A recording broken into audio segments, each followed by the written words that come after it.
नमस्कार, ये आकाशवाणी शिमला है। अब आप नीतू वर्मा से प्रादेशिक समाचार सुनिए। आज के मुख्य समाचार। प्रधानमंत्री नरेंद्र मोदी ने कहा, कोरोना की रोकथाम के लिए सभी राज्यों को कड़े और व्यापक कदम उठाने की जरूरत। प्रदेश में नगर निगम चुनाव के लिए प्रचार अभियान का कल अंतिम दिन, आरोप प्रत्यारोप का दौर जारी। मुख्यमंत्री जयराम ठाकुर ने कहा, राज्य सरकार शैक्षणिक संस्थानों को सुदृढ़ करने के लिए वचनबद्ध। और राज्य में हिम केयर योजना के तहत 1.5 लाख से अधिक लोगों को मिली निःशुल्क उपचार की सुविधा। कोविड मरीजों की संख्या फिर से बढ़ रही है, इसलिए सभी श्रोताओं से अपील है कि कोई भी कोताही न बरतें। सभी सुरक्षा उपायों का पालन करें और 45 वर्ष से ऊपर के सभी लोग बेहिचक टीका लगवाएं। सुरक्षित रहें और इन आसान उपायों का पालन करें। मास्क पहनें, 2 गज की दूरी है जरूरी। सुरक्षित दूरी बनाए रखें, हाथ और मुंह साफ रखें। अब समाचार विस्तार से। प्रधानमंत्री नरेंद्र मोदी ने कहा है कि सभी राज्यों को कोरोना संक्रमण की रोकथाम के लिए कड़े और व्यापक कदम उठाने की जरूरत है। उन्होंने आज देश में कोविड-19 महामारी की स्थिति और टीकाकरण अभियान की उच्च स्तरीय समीक्षा बैठक की और कोविड जागरूकता के संबंध में निर्देश दिए। प्रधानमंत्री ने कहा कि कोविड-19 के प्रबंधन में जन भागीदारी और जन आंदोलन जारी रखने की जरूरत है। उन्होंने कहा कि महामारी के फैलाव को रोकने के लिए 5 स्तरीय रणनीति, टेस्टिंग, ट्रेसिंग, ट्रीटमेंट, कोविड व्यवहार और टीकाकरण को गंभीरता और प्रतिबद्धता से लागू किया जाना चाहिए। उन्होंने बताया कि कोविड व्यवहार के लिए 6 से 14 अप्रैल तक एक विशेष अभियान चलाया जाएगा, जिसमें 100% मास्क पहनने, व्यक्तिगत स्वच्छता, सार्वजनिक स्थानों, कार्यस्थलों और स्वास्थ्य सुविधाओं में साफ सफाई पर जोर दिया जाएगा। बैठक में प्रधानमंत्री ने कहा कि घरेलू स्तर पर जरूरत के अनुसार वैक्सीन उपलब्ध कराने के सभी प्रयास चल रहे हैं। इसके साथ ही जरूरतमंद देशों को भी वैक्सीन पहुंचाई जा रही है। प्रदेश में 4 नगर निगमों में होने वाले चुनाव के लिए प्रचार अभियान का कल अंतिम दिन है। मतदान 7 अप्रैल को होगा। सभी स्थानों पर स्वतंत्र, निष्पक्ष और शांतिपूर्ण मतदान करवाने के लिए सभी तैयारियां पूरी कर ली गई हैं। इसके अलावा सुरक्षा के पुख्ता प्रबंध किए गए हैं। चुनाव प्रक्रिया के दौरान कोविड-19 से बचाव को लेकर भी इंतजाम किए गए हैं। मतदान दलों को कोरोना संक्रमण की रोकथाम और खुद को सुरक्षित रखने के लिए आवश्यक सामान उपलब्ध करवाया गया है, ताकि मतदान संक्रमण मुक्त संपन्न हो सके। कोरोना संक्रमित मरीज भी मतदान के दिन शाम 4 बजे के बाद अपने मताधिकार का प्रयोग कर सकेंगे। इस बीच नगर निगम चुनाव को लेकर प्रचार अभियान अंतिम चरण में पहुंच गया है। मुख्यमंत्री जयराम ठाकुर ने आज मंडी नगर निगम चुनाव क्षेत्र में पार्टी प्रत्याशियों के लिए चुनाव प्रचार किया। मुख्यमंत्री ने कहा कि उन पर क्षेत्र विशेष के विकास के बेतुके आरोप लगाने की कोशिश की जा रही है, जो पूरी तरह निराधार है। उन्होंने कहा कि जो प्रतिनिधि जिस क्षेत्र से चुनकर आता है, वहां का विकास करवाना उसकी प्राथमिकता होती है। उन्होंने मंडी के साथ भी भेदभाव के आरोपों को पूरी तरह खारिज किया। वहीं दूसरी ओर कांग्रेस विधायक विक्रमादित्य सिंह ने कहा कि प्रदेश में सिर्फ सराज और धर्मपुर विधानसभा क्षेत्रों में ही विकास हो रहा है और बाकी क्षेत्रों के साथ भेदभाव किया जा रहा है।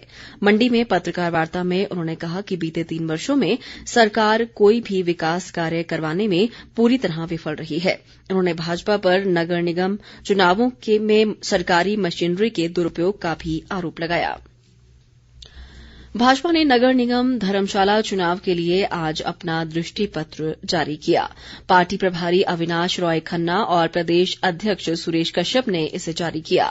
मीडिया से बातचीत में सुरेश कश्यप ने कहा कि कांग्रेस पार्टी नेतृत्व विहीन हो गई है और निगम चुनावों में कांग्रेस को करारी हार का सामना करना पड़ेगा। उन्होंने उम्मीद जताई कि निगम चुनावों में भाजपा समर्थित पार्षद जीत कर आएंगे और विकास कार्यों को गति प्रदान करेंगे। पूर्व कांग्रेस प्रदेश अध्यक्ष व नादौन के विधायक सुखविंदर सिंह सुक्खू ने आज धर्मशाला में पार्टी प्रत्याशियों के पक्ष में चुनाव प्रचार किया। उन्होंने कहा कि भाजपा सरकार की नाकामी को देखते हुए कांग्रेस पार्टी धर्मशाला नगर निगम में जीत दर्ज करने में कामयाब रहेगी। उन्होंने कहा कि चुनाव के अंतिम दिन ही महत्वपूर्ण होते हैं और इन 3 दिनों में जो थोड़े बहुत मनमुटाव हैं, उन्हें दूर कर लिया जाएगा। उन्होंने कहा कि भाजपा के भी कुछ लोग कांग्रेस के संपर्क में हैं, उनसे भी संवाद स्थापित किया जाएगा। सोलन नगर निगम चुनाव के कांग्रेस प्रभारी राजेंद्र राणा ने विकास के मामले में भाजपा सरकार को पूरी तरह विफल करार दिया है। सोलन में पत्रकार वार्ता में उन्होंने कहा कि प्रदेश सरकार केवल कर्ज के दम पर ही चल रही है। मुख्यमंत्री जयराम ठाकुर ने सुंदरनगर में आज राजकीय बहुतकनीकी महाविद्यालय के कन्या छात्रावास का लोकार्पण किया। इसके निर्माण पर 3 करोड़ 25 लाख रुपए की लागत आई है। इस अवसर पर मुख्यमंत्री ने कहा कि सरकार शैक्षणिक संस्थानों को सुदृढ़ करने के लिए वचनबद्ध है ताकि विद्यार्थियों को बेहतर शैक्षणिक सुविधाएं मिल सकें। मुख्यमंत्री ने भंगरोटू में निर्माणाधीन मेक शिफ्ट फ्री फैब्रिकेटेड अस्पताल का भी निरीक्षण किया और अधिकारियों को इसे तय समय में पूरा करने के निर्देश दिए। तकनीकी शिक्षा मंत्री रामलाल मारकंडा भी इस दौरान मौजूद रहे। शिमला शहर में स्मार्ट सिटी व अमृत परियोजना के तहत 900 करोड़ रुपए की विभिन्न विकास परियोजनाओं के कार्य पिछले माह शुरू किए गए हैं। शहरी विकास मंत्री सुरेश भारद्वाज ने आज अनाडेल में आपका विधायक आपके द्वार कार्यक्रम में ये जानकारी दी। उन्होंने बताया कि अनाडेल वार्ड में 100 गाड़ियों के लिए पार्किंग का निर्माण जल्द किया जाएगा। प्रादेशिक समाचार आप आकाशवाणी शिमला से सुन रहे हैं। राज्य सरकार द्वारा शुरू की गई हिम केयर योजना आर्थिक रूप से कमजोर लोगों का सहारा बन रही है। इस योजना के तहत अब तक 5,21,698 लोग पंजीकरण करवा चुके हैं। इसके अलावा 144 करोड़ रुपए से अधिक की राशि खर्च कर 1,51,157 लोगों को निःशुल्क उपचार की सुविधा दी गई है। हिम केयर योजना के लिए पंजीकरण हर वर्ष जनवरी से मार्च माह के बीच किया जाता है। इस वर्ष पंजीकरण की अंतिम तिथि 31 मार्च से बढ़ाकर 15 अप्रैल की गई है। केंद्रीय माध्यमिक शिक्षा बोर्ड सीबीएसई ने शैक्षणिक वर्ष 2021-22 के लिए 9वीं से 12वीं कक्षा तक के छात्रों के पाठ्यक्रम में कोई कटौती नहीं करने का फैसला किया है।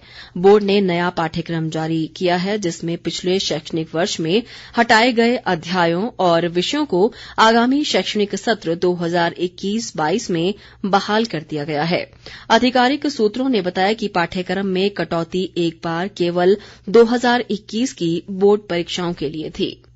पिछले वर्ष सीबीएसई ने अपने पाठ्यक्रम को युक्ति संगत बनाते हुए साल 2020-21 के लिए 9वीं से 12वीं कक्षा तक के पाठ्यक्रम में 30% कटौती कर दी थी। कोविड-19 महामारी को देखते हुए छात्रों का बोझ कम करने के लिए यह निर्णय लिया गया था। जिन छात्रों के पाठ्यक्रम में कटौती की गई वे इस साल मई-जून में परीक्षा देंगे। चंबा जिले में सिहुता द्रम्मण मार्ग पर डुगरेड़ में आज एक कार के दुर्घटनाग्रस्त होने से 3 लोगों की मृत्यु हो गई। हादसे में 3 अन्य लोग घायल हुए हैं। मृतकों में 2 महिलाएं और एक युवती शामिल हैं और ये सभी कांगड़ा जिले के द्रम्मण की रहने वाली थी। घायलों को टांडा अस्पताल में भर्ती करवाया गया है। जनजातीय जिला लाहौल स्पीति में पिछले 1 वर्ष में संचार सुविधा काफी हद तक सुदृढ़ हुई है, लेकिन चौखंग और नैनगाहर क्षेत्र आज भी इस सुविधा से वंचित है।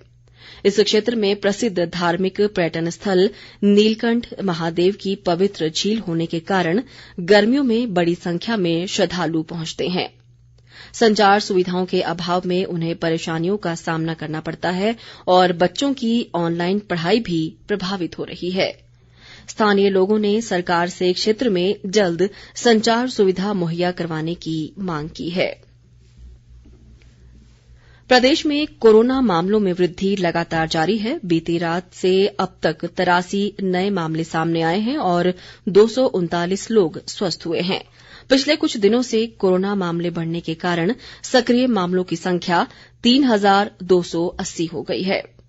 राज्य में अब तक करीब 64,921 लोग संक्रमित हुए हैं, जबकि 60,500 से अधिक लोग संक्रमण से पूरी तरह स्वस्थ हो चुके हैं।